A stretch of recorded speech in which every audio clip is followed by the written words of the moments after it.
Так, добрый день, подписчики. Мы сегодня с вами рассматриваем нанесение фактурной краски. Мы возьмем вот за образец вот такую краску фактурную. Производитель хороший. Она у нас есть в продаже. Плохих производителей мы в продаже не держим. Но сама по себе я не любитель этой краски фактурной. То есть для меня или стены просто крашеные, или, например, штукатуркой декоративной нанесены. Очень много заходят, спрашивают, есть у вас краска, есть у вас краска. Ну, то есть вот фактурная краска. Мы сегодня с вами ее нанесем. Что такое вообще фактурная краска? Здесь вот написано, что она подходит для внутренних и наружных работ. Это такая густая, вязкая масса. Она на самом деле походит на обычную краску, но она более густая и более вязкая. То есть если мы ее нанесем погуще на образец, она не будет стекать каплями. Вот сегодня мы ее с вами попробуем нанести. И попробуем не просто ей покрасить, а сделать какую-то фактуру и посмотрим, что из этого получится. Ну, вообще, вот она. То есть вот я ее положила. Вот так она выглядит. Краска. Фактурная. Вот так. Первый слой. Кстати, чем отличается краска фактурная от краски обычной? Она позволяет оставлять на стене огрешности. То есть не надо стену эту вылизывать, русскими словами, если сказать. То есть мы наносим ее, и какие-то огрешности она у нас скрывает. Какие-то царапинки, впадинки, то есть их так сильно не видно. Первый слой я предлагаю нанести просто тоненький фоновый, чтобы не просвечивала стена. Потом дать ему подсохнуть и нанести второй слой. Кстати, вот по поводу слоя. Вот смотрите, да, какая густая. Вот так можно сделать, и она не стечет, она останется. Сейчас мы первый сначала нанесем. Укрывает она хорошо, то есть у нее такая хорошая укрывистость, густота достаточная. На фасады, кстати, выгодно. То есть если говорить по стоимости, то по цене она достаточно недорого выйдет, если ей красить фасад. Ее можно заколеровать в любой цвет. Эта краска более-менее эластичная, но она не спасет вас от трещин. Это не резиновая краска. Хотя на вид достаточно похожа. То есть можно сказать, что она ведет себя как резиновая краска, но все-таки нету у нее назначения, что она спасет вас от трещин.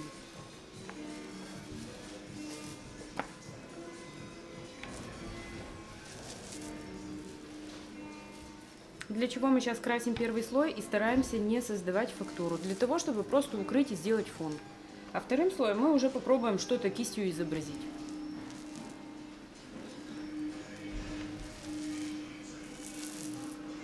Вот так примерно. Дадим ей высохнуть. Как любая лакокрасочная продукция, она по уму сохнет 24 часа.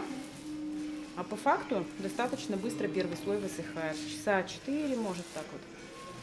Все, ждем, когда она высохнет. Так, высох первый слой.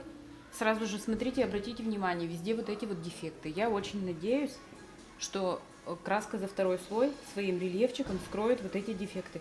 Я тоже еще раз повторюсь, я не любитель этой краски, в объеме я с ней не работала.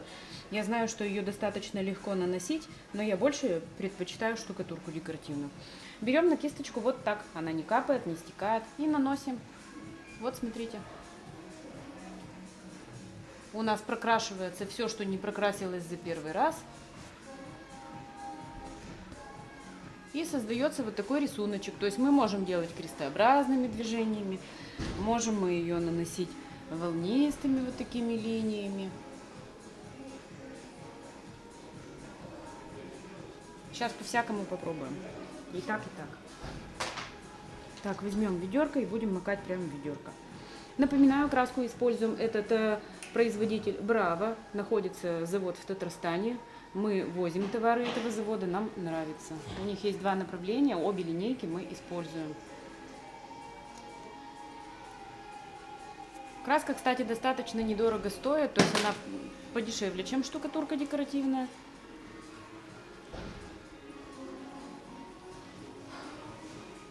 Вот так вот создается рельефчик. Но у нее есть такой момент, она быстренько подстывает. То есть в отличие от обычной краски, у нее быстрое время схватывания. Давайте попробуем сразу же сформировать что-нибудь. Какой-то рисунок, что ли. Вот так, вот так. Я знаю, что она не стечет. Я могу спокойно наносить.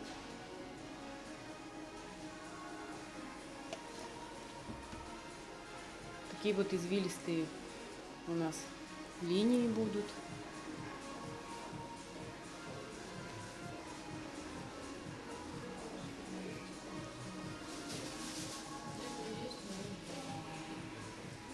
Фактурная краска для тех, кто хочет сделать недорого, быстро, ну и какую-либо фактуру, не просто цвет. Еще спрятать какие-то небольшие огрехи на стене. Вот для тех она предназначена.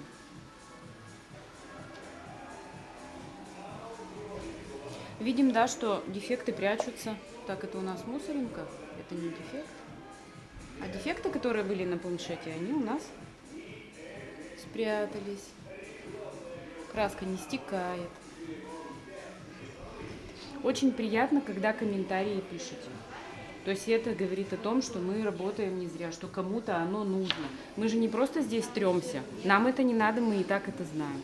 Это для вас. Поэтому пишите комментарии, подписывайтесь, ставьте лайки, если нравится. Ну, не нравится, значит,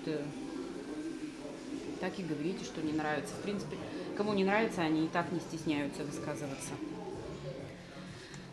Очень хорошо, когда люди пишут, это очень приятно. Пишут прям, многие есть постоянные наши подписчики, пишут комментарии всегда.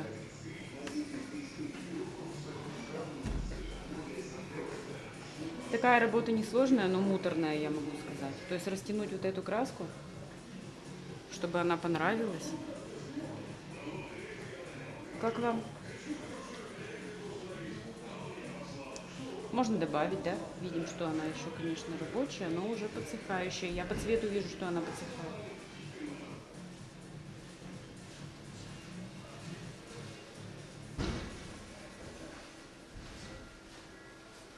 Ну вот как-то так. Ждем, когда высохнет, посмотрим, что получится. Вот так вот вблизи. Издалека не буду показывать, там одна масса получается однородная. Издалека вообще рисунка не видно. А здесь вот так вблизи, как она ложится, это фактурная краска. То есть можно ее крестообразно, можно ее дождичком. Вот так. Вот что значит фактурная краска.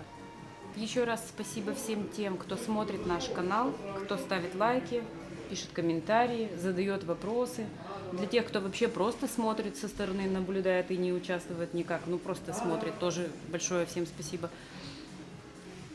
Пока. Подписывайтесь, ставьте лайки и пока.